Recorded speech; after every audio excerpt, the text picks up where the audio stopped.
नाशिकमध्ये आता काहीसा निवडणुकीच्या मतमोजणीला सुरुवात झालेली असताना इथं पहिल्या फेरीत आपण म्हणूया राष्ट्रवादी काँग्रेस कुठे आता रेसमध्ये येताना दिसतीये. आता अजून मतमोजणी आता सुरुवात झालेली आहे.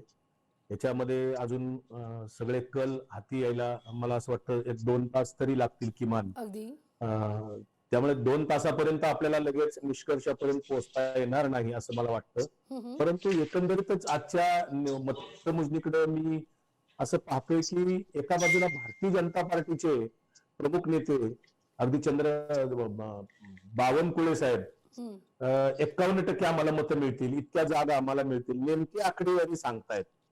हे जरा संशयास्पद आहे. मी आताच काही चॅनल्सवर त्यांची बाईट्स पाहिली तर चंद्रशेखर बावनकुळेंची विधानं फार धक्कादायक आहेत की यांना आधीच कसं सगळ्या गोष्टींचे निकाल माहीत असतात.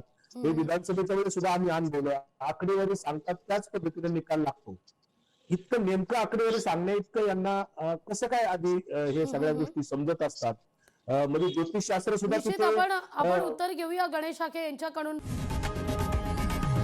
लोकशाही मराठी ऐका, पहा, जागरूक रहा.